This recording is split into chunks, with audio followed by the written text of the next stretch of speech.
Good morning everyone. Shri Nandishwar विद्यालय द्वारा संचालित ऑनलाइन शिक्षण में आपका स्वागत है।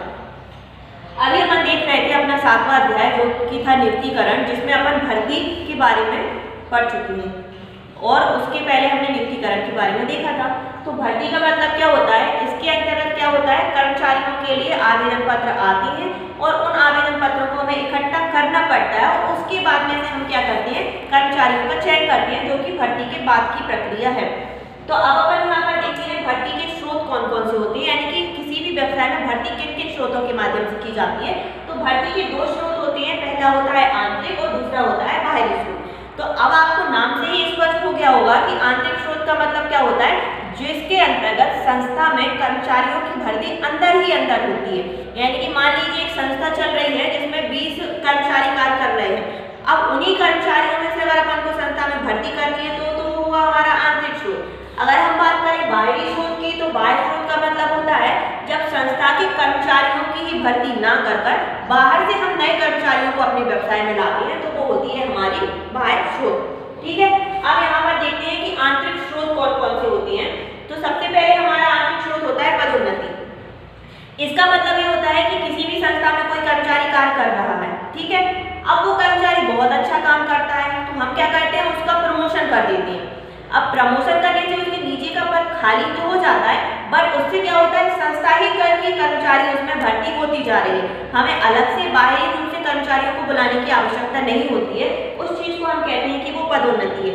दूसरी चीज, पदोन्नति से क्या होता है, व्यक्ति का पद बढ़ जाता है। पद बढ़ने के कारण उसकी जो एक रिस्पेक्ट है वो बढ़ती है, उसके साथ में उसका स्टैंडर्ड बढ़ता है और उसकी सैलरी भी बढ़ जाती है। तो पदोन्नति के माध्यम से क्या हुआ, संस्था में जो कर्मचारी कार्य कर रहा था उसी कर्मचारी को पदोन्नत कर दिया, तो भर्ती कहाँ हुई, संस्था की संस्था में हुई।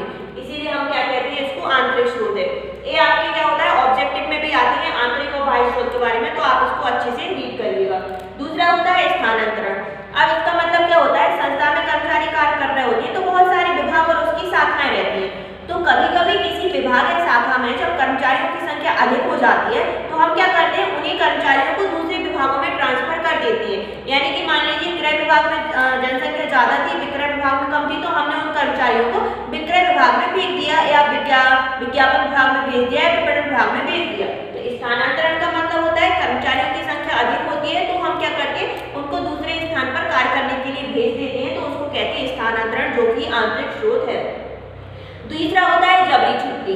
इसका मतलब क्या होता है, जब किसी भी संस्था में मान लो लाइट की व्यवस्था नहीं है, पानी नहीं है, मटेरियल नहीं है, अपने पास वित्त की व्यवस्था नहीं है, तो उस समय क्या हो जाता है, हमारी एक संस्था बंद होने की कगार पर आ जाती है।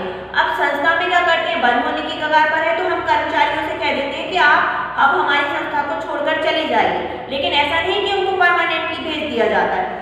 जब हमारे पास वित्त हो जाती है, इलेक्ट्रिसिटी हो जाता है, हमारे पास रॉ मटेरियल होता है, तो हमने जिन कर्मचारियों को बाहर निकाला था उन्हीं कर्मचारियों को वापस से हम क्या करते हैं, संस्था में बुला लेते हैं। उसको हम कहते हैं कि वो जबरी छुट्टी, यानी जबरन छुट्टी पर भेज देना। जब हमारे पास संसाधन नहीं होते हैं और संसाधन होते हैं तो हम उनको वापस से क्या करते हैं, अपने व्यवसाय में बुला लेते हैं, उसको कहते हैं जबरी छुट्टी। तीसरा होता है अतिरिक्त कर्मचारियों का समायोजन। इसका मतलब ये होता है संस्था में जब कर्मचारियों की संख्या बहुत ज्यादा अधिक हो जाती है तो हम क्या करते हैं, कर्मचारियों को अन्य दूसरी शाखाओं में भेज देते हैं। यानी कि संस्था में जो कर्मचारी पहले से उपलब्ध थे हम उन्हीं का समायोजन कर रहे हैं। तो यानी कि आंतरिक स्रोत का मतलब ये होता है कि ऐसे कर्मचारी जो हमारी संस्था में पहले से ही थे हम उन्हीं को क्या कर रहे हैं, अपने काम पर लगा रहे हैं, उसको हम कहते हैं आंतरिक स्रोत। इसमें पदोन्नति आता है, स्थानांतरण, जबरी छुट्टी और अतिरिक्त कर्मचारियों का समायोजन। अब हम देखते हैं कि आंतरिक स्रोत के लाभ कौन कौन से होते हैं। तो सबसे पहला होता है नियमों की जानकारी। अब मान लीजिए ऐसे कर्मचारी जो संस्था में पहले से कार्य कर रहे हैं, जैसे मान लीजिए कोई टीचर है जो 10 सालों से यहाँ काम कर रहे हैं संस्था में, तो उन्हें संस्था के रूल्स रेगुलेशन हर एक बात की पहले से जानकारी होती है, तो उन्हें हमें दोबारा से सिखाने की कोई जरूरत नहीं होती है। वैसे ही संस्था के कर्मचारी रहते हैं जो कि संस्था में पहले से लगे हुए हैं, संस्था के क्या नियम है, कानून है, शर्तें हैं, उन सभी के बारे में उनको पहले से ही जानकारी रहती है। तो नियमों की जानकारी कर्मचारियों को पहले ही बनी रहती है।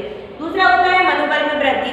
अब क्या होता है, आंतरिक स्रोत के अंतर्गत कर्मचारियों की पदोन्नति हो जाती है, स्थानांतरण भी हो जाता है और अतिरिक्त कर्मचारियों का समायोजन भी कर लिया जाता है। तो क्या हो जाता है, उनका मनोबल अपने आप ही बढ़ जाएगा कि हमारा क्या होना है, काम हम अच्छे से करेंगे तो उनका प्रमोशन अपने आप ही हो जाएगा, तो कर्मचारियों का मनोबल बढ़ता रहता है। तीसरा होता है प्रशिक्षण खर्च में कमी। अब कर्मचारी पहले से ही संस्था में थे, काम अच्छे से कर रहे थे, सारी चीजें थी, नियम कानून कायदे सब उनको पता ही थे। केवल अपन क्या कर रहे हैं, उनका प्रमोशन कर रहे हैं या फिर उनको एक स्थान से दूसरे स्थान पर भेज रहे हैं। तो अब उनको प्रशिक्षण देने का तो बात ही सवाल नहीं होता, क्योंकि उनको पहले से ही वो काम आता है, इसीलिए प्रशिक्षण खर्च में कमी आ जाती है। चौथा होता है मितव्ययिता। अब ये जो आंतरिक स्रोत के माध्यम से भर्ती की पद्धति होती है वो एकदम खर्चीली नहीं होती है। अपन क्या कर रहे हैं, कर्मचारी जो संस्था में है उन्हीं कर्मचारियों को कार्य पर लगा रहे हैं, तो हमें एक्स्ट्रा कोई खर्च करने की जरूरत नहीं होती है। जबकि बाह्य स्रोत में अपन क्या करते हैं, बाहर से कर्मचारियों को बुलाएंगे तो आवेदन पत्र लेंगे, विज्ञापन देंगे, कैंपस लगाएंगे, जिसमें बहुत सारा पैसा खर्च होता है, जबकि ये आंतरिक स्रोत में नहीं होता है। तो ये हुए इसके लाभ। अब अपन देखते हैं इसके दोष कौन कौन से होते हैं। तो सबसे पहला होता है नवीन कर्मचारियों पर रोक। अब इसके अंतर्गत क्या किया जाता है, जो नए नए कर्मचारी होते हैं उनकी इनमें भर्ती नहीं होती है, क्योंकि जो पहले से ही कर्मचारी उपलब्ध है हमें उन्हीं को से काम चलाना पड़ता है, या कुल मिलाकर कहें कि उनको ही हम कार्य पर लगाते हैं, इसीलिए नए कर्मचारियों के प्रवेश पर इसमें रोक होती है। दूसरा होता है आकर्मकता। इसका मतलब ये होता है कि ऐसा व्यक्ति जिसको पता है कि मैं आज काम करूंगा, कल जाकर, परसों जाकर या फिर 1 महीने जाकर मेरा प्रमोशन अपने आप ही हो जाएगा, तो व्यक्ति के अंदर काम करने की इच्छाएं समाप्त हो जाती है, वो एकदम आकर्मक होकर काम करता रहता है, इसीलिए इसका दूसरा प्रमुख दोष है। तीसरा होता है प्रतिस्पर्धा की समाप्ति। अब लोगों में प्रतियोगिता इसमें आपस में ही नहीं रहती, क्योंकि इसमें बाहर से तो अपन कोई कर्मचारी को बुला नहीं रहे कि अपन को परफॉर्मेंस अच्छा करना है, तो अपन आपस में भी प्रतियोगिता समाप्त हो जाती है। दूसरी चीज क्या होती है, व्यक्ति स्लोली काम करता रहता है, एक एज पर जाकर उसका प्रमोशन होगा ही होगा, इसीलिए इसमें प्रतिस्पर्धा की समाप्ति हो जाती है। चौथा होता है उत्पादकता प्रभावित। अब देखिए अपन क्या करते हैं, आंतरिक स्रोत में अतिरिक्त कर्मचारियों का समायोजन कर देते हैं, कभी जबरी छुट्टी कर दी, कभी स्थानांतरण कर दिया, तो अब एक कर्मचारी का स्थानांतरण हुआ, एक शाखा से दूसरी शाखा में गया, दूसरी शाखा से तीसरी शाखा में गया, तो उससे क्या हो जाता है, हमारी उत्पादकता प्रभावित हो जाती है। अभी जो हम काम कर रहे थे, मान लो वो कर्मचारी दूसरी संस्था में, दूसरे विभाग में चला गया, तो उससे हमारी उत्पादकता इफेक्ट हो जाती है। इस प्रकार ये हुए हमारे आंतरिक स्रोत, उनके लाभ और उनके दोष। अब आगे अपन देखते हैं बाहरी स्रोत। अब अपन देखते हैं बाह्य स्रोत किसे कहते हैं। तो भर्ती के बाह्य स्रोत से आशय ऐसे स्रोत से होता है जिसके अंतर्गत कर्मचारियों की भर्ती मतलब संस्था से ना की जाकर बाहर से की जाती है, यानी कि जो संस्था में पहले कर्मचारी थे उन्हीं की भर्ती अपन संस्था में दोबारा कर रहे थे, तो वो हमारा होता है आंतरिक स्रोत। जबकि बाह्य स्रोत का मतलब ऐसे स्रोत से होता है जिसके अंतर्गत कर्मचारियों की नियुक्ति कैसे की जाती है, संस्था के बाहर से। तो अब वो संस्था के बाहर से कैसे की जाती है वो अपन देखते हैं। तो सबसे पहला होता है रोजगार कार्यालय। अब मैं आपको बता दूं, रोजगार कार्यालय एक ऐसा स्थान होता है जहां पर ऐसे व्यक्ति जिनको कार्य की आवश्यकता होती है वो क्या करते हैं, रोजगार कार्यालय में जाकर अपना आवेदन दे आते हैं। अब ऐसी संस्थाएं जिनको कर्मचारियों की आवश्यकता होती है वो रोजगार कार्यालय के संपर्क में बनी रहती है। तो रोजगार कार्यालय क्या करते हैं, ऐसे कर्मचारी जिनको काम की आवश्यकता होती है उनको उन संस्थाओं को आवेदन पत्र दे देते हैं, और वो जो संस्थाएं व्यक्तियों के लिए इच्छुक होती है कर्मचारियों के लिए, वो उन आवेदन पत्रों को स्वीकार कर लेती है। वो होता है हमारा रोजगार कार्यालय। फिर रोजगार कार्यालय के माध्यम से आगे भर्ती की जाती है।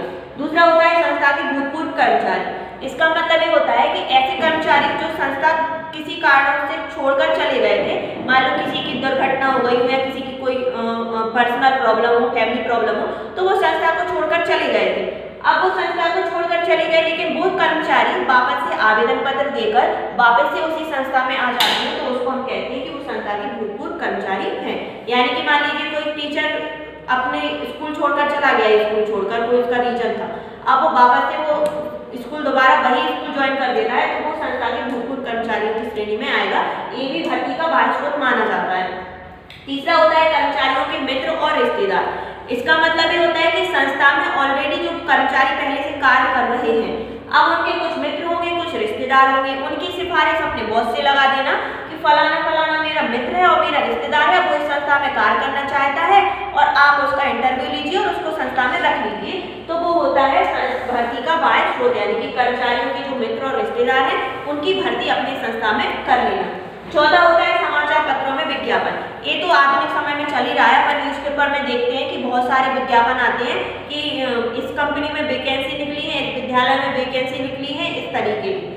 तो भर्ती के बाह्य स्रोत में समाचार पत्रों में विज्ञापन से आशा है कि जिस भी संस्था को कर्मचारियों की आवश्यकता होती है वो समाचार पत्रों में, पत्रिकाओं में, टेलीविजन में अपना विज्ञापन देते हैं। फिर कोई भी कर्मचारी जिसको जॉब की आवश्यकता होती है उस विज्ञापन से आकर्षित होकर अपना आवेदन पत्र क्या करता है, उस संस्था में फिल कर देता है और उसको नौकरी मिल जाती है, अगर उसका जो बॉस होता है वो संतुष्ट होता है तो। पांचवा होता है विद्यालय, महाविद्यालय और शिक्षण संस्थाएं। ये मुख्यतः जो हमारे कॉलेज वगैरह होते हैं उनमें अपनाई जाती है। जैसे कोई इंजीनियरिंग, मेडिकल कॉलेज या कुछ भी कॉलेज, बड़े बड़े कॉलेज होते हैं, वहाँ पर क्या होते हैं, कैंपस सिलेक्शन वाली संस्थाएं जाती हैं, कंपनियां जाती हैं। अब वो कैंपस सिलेक्शन वाली कंपनियां क्या करती हैं, वहाँ जो स्टूडेंट्स रहते हैं उनका इंटरव्यू लेती हैं। इंटरव्यू से अगर वो सेटिस्फाई हो जाती हैं तो उनका क्या हो जाता है, सिलेक्शन हो जाता है। इस प्रकार ये हुए हमारे भर्ती के स्रोत। रोजगार कार्यालय के माध्यम से भर्ती, संस्था के भूतपूर्व कर्मचारी जो वापस से उसी संस्था में आ जाते हैं। किसी भी संस्था में कार्य कर रहे कर्मचारियों को कोई मित्र है, कोई रिश्तेदार है, तो उनको भी हम भर्ती अगर संस्था में कराएंगे तो वो बाह्य स्रोत के अंतर्गत आएगा। विज्ञापन के माध्यम से भर्ती भी बाह्य स्रोत में आती है। और विद्यालय, महाविद्यालय, शिक्षण संस्थाएं, कुल मिलाकर संस्था के बाहर से कर्मचारियों को संस्था में लाना ही भर्ती का बाह्य स्रोत कहलाता है। अब अपन देखते हैं इसके लाभ कौन कौन से हों। तो सबसे पहला होता है योग्य कर्मचारी।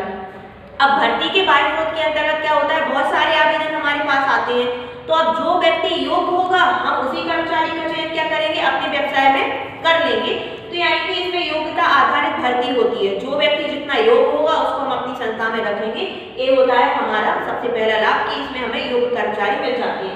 दूसरा होता है प्रतियोगिता।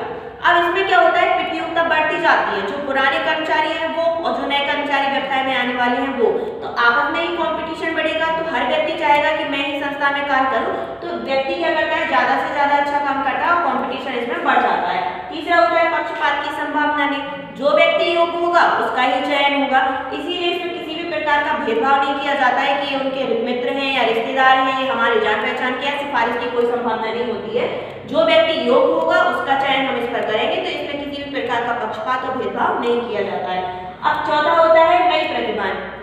नए कर्मचारी जो पहले अपन जैसे आंतरिक स्रोत में कर रहे थे कि जो पुराने कर्मचारी थे उन्हीं को अपने व्यवसाय में रख रहे थे, तो अब उनमें क्या होता है, वही कर्मचारी हैं, वही के वही काम कर रहे हैं, तो कोई नई चीज उसमें नहीं आती है।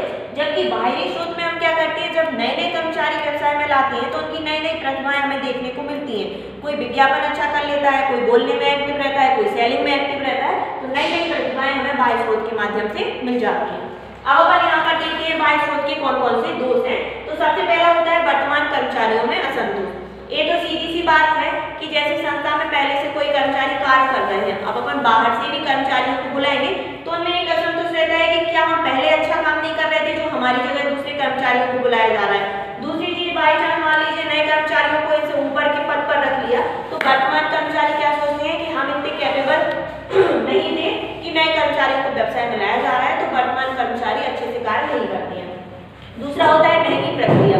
अब इसमें पहले हम आवेदन पत्र लेंगे, आवेदन पत्र लेने के बाद उनको देखेंगे, फिर उनका इंटरव्यू लेंगे, फिर बहुत सारे तमाम तरीके की क्रियाएं होती हैं, इसीलिए इस प्रक्रिया को कहा जाता है कि ये महंगी प्रक्रिया मानी जाती है।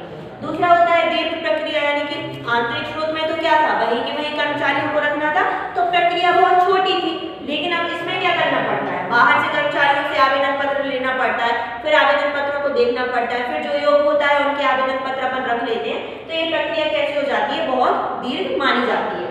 चौथा होता है कर्मचारियों का पलायन।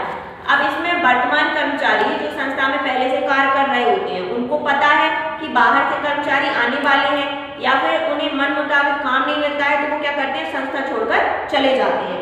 अब इसका एक लॉस क्या हो जाता है, हमारी संस्था को होता है कि इतने सालों से तो वो हमारी संस्था में कार्य कर रहे थे और उनको अपने अकॉर्डिंग काम नहीं मिला, तो वो संस्था छोड़कर चले गए। तो ये होता है कर्मचारियों का पलायन। इस तरीके से आज अपन ने देखा भर्ती के स्रोत। जो भर्ती के दो स्रोत होते हैं, आंतरिक स्रोत और बाहरी स्रोत। आंतरिक स्रोत यानी संस्था में उपलब्ध कर्मचारियों को ही कार्य पर रख लेना आंतरिक स्रोत कहलाता है, और बाहरी स्रोत का मतलब क्या होता है, संस्था के बाहर से कर्मचारियों को लाना। नेक्स्ट वीडियो में अपन पढ़ेंगे चयन और चयन के सिद्धांत। Thank you.